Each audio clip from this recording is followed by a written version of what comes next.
Hi everybody, so today we are going to make a plant hanger, a macrame plant hanger. So this is what the finished product will look like, and then we will go from there. So as far as materials, you're gonna need some scissors, a measuring tape, which I don't have on me because I already measured everything.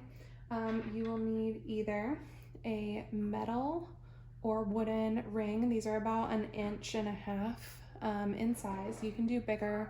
I wouldn't recommend going too much smaller though, because obviously it needs a little room to hang.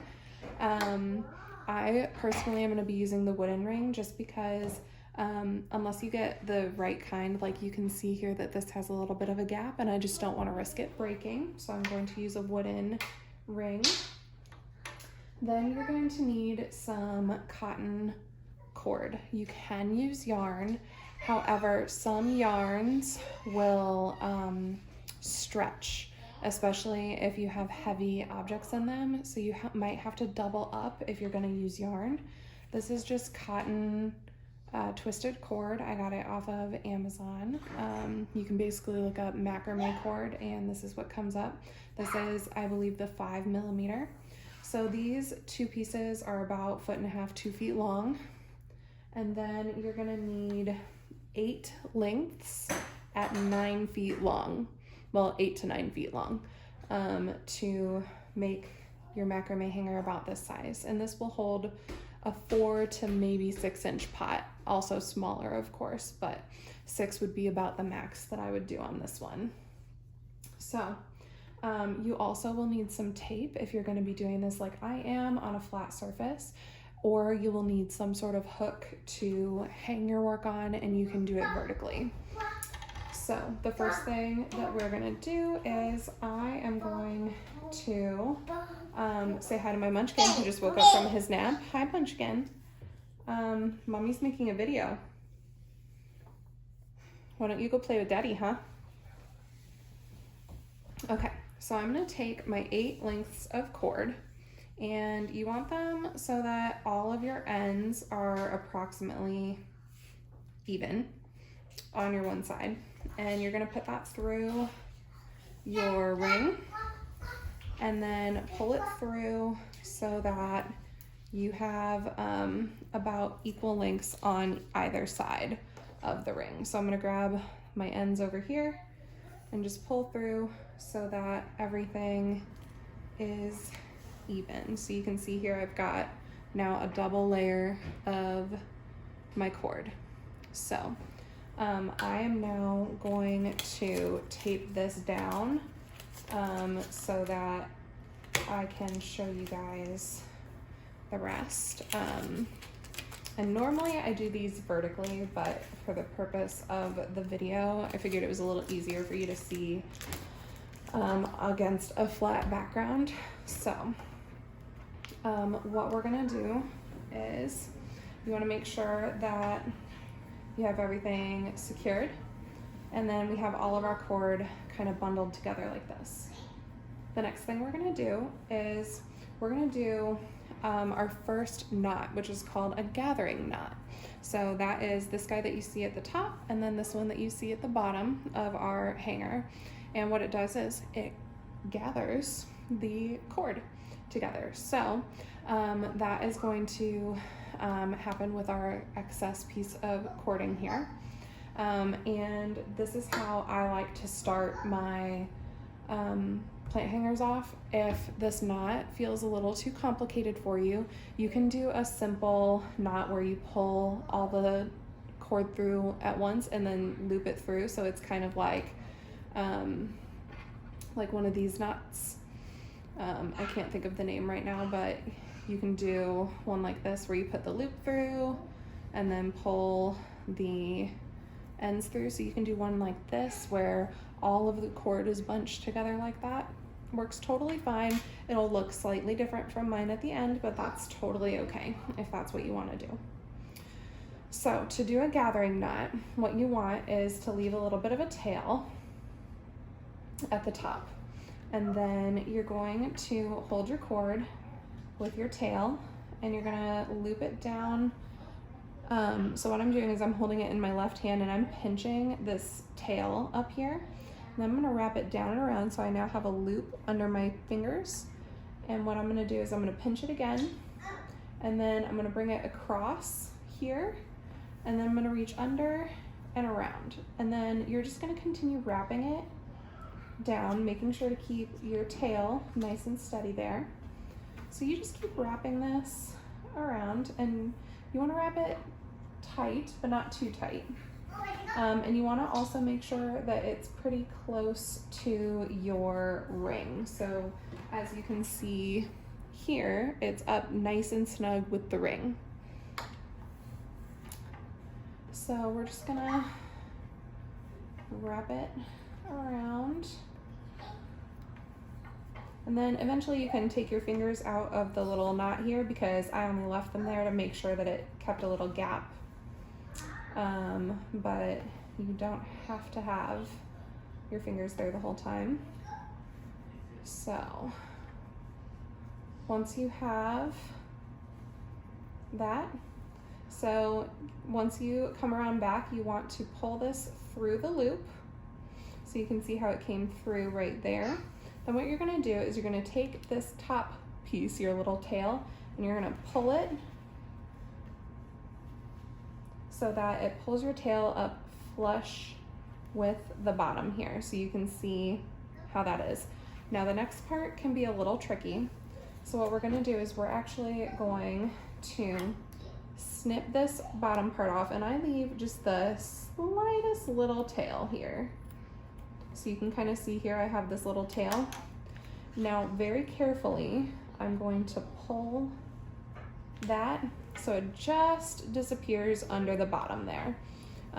So that it's nice and you can't really tell. So if I look at this one, I can kind of see here that there's a little bit of a bump where it came in, but if you're just looking at it, you wouldn't necessarily know. You can leave the tail if you want, it just looks a little funny. Then what we're gonna do is we're gonna take this top part, cut the tail off the top, and then I'm gonna take the point end of my scissors and just kind of shove that right on in there so that it stays nice and put. And that, friends, is a gathering knot. Like I said, you don't have to start off with a gathering knot. You can do the other type of knot if you'd like. It'll just look slightly different. I just like the way that a gathering knot looks. One thing to be careful of when you're pulling that tail in is that you don't pull too hard. If you pull it too far, you'll unravel the whole thing and you'll have to do it again. Perfect. So we've completed our first knot, and the next thing we're gonna do is our top set of knots here, which are square knots. The rest of the knots that we're gonna do until the very, very end are square knots. So if you look closely, you can see how they make little squares here. So what we're gonna do is one whole line on this piece.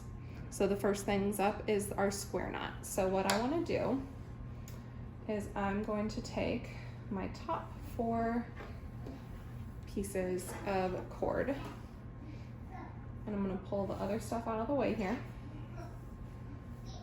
So now we can see that I have 4 pieces of my cord. And what I want is I want 2 in the middle and 2 on and 1 on either side. So what we're gonna do is begin our square knots. So we're gonna make a half square knot. So what I'm gonna do is with my 2 pieces in the middle, I'm gonna take the right piece of cord, I'm gonna make kind of like a backwards L shape, like so. Then I'm going to take the other piece, so you can see I have my L shape, and I like to hold it up just because it's easier for me to work on it. And I'm gonna take my left one and put it over the bottom of this backwards L. And then I'm going to pull it underneath that, underneath my set of 2, and pull it through so that it comes on top of the other one. So you can see now that I have this little pretzel looking deal here. So let me take that out and show you again. So if I have my 2 middle cords, my cord on the left and my cord on the right, I'm gonna hold my 2 middle cords like so, make my L with the right side, come over with the left, and then I reach through here.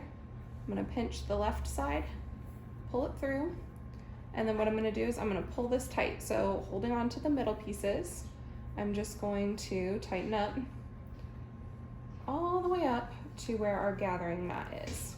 And that is a right half square. So in order to make a full square, we're gonna make a left half square. It's the same exact process, just backwards. So this time, I have my middle pieces. I'm gonna make an L with the left, come with my right, come over, and then I'm gonna bring it under and behind, and then over.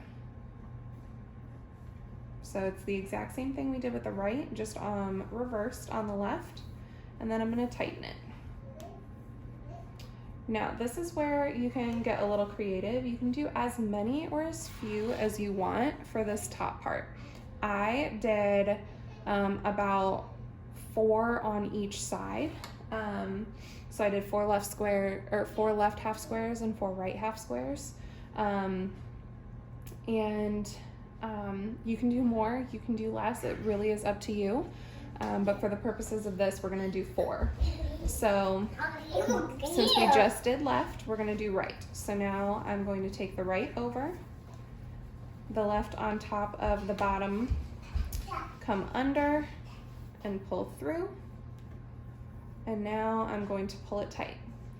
And you wanna make sure that when you pull it tight, that your middle pieces don't get twisted. Okay, so next up is left. So I'm gonna go make my L, bring the right down, under and behind, and then over, and tighten. So we've now completed 2 whole square knots, which is 2 left half squares and 2 right half squares in alternating form. If you ever lose your place, all you have to do is look for these little ridges along the side. So if the ridge is on the right, then that means that the next one that you have to tie is with the right. If the ridge is on the left, it means that the next one you have to tie is on the left. So we can see here that I have a ridge on the right, so I need to start off with the right.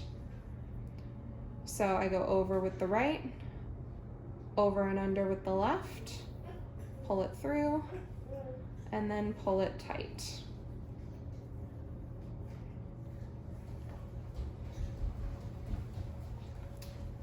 Then again with the left, make an L, come over, under and behind, and then back and tight. So I've now done 3 square knots. So this will be my last one for this portion.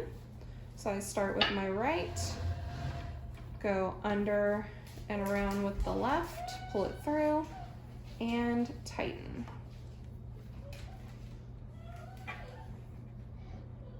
And now for my last half square, I do my left. So I go over, make my L, over and under and behind, pull that through, pull it tight.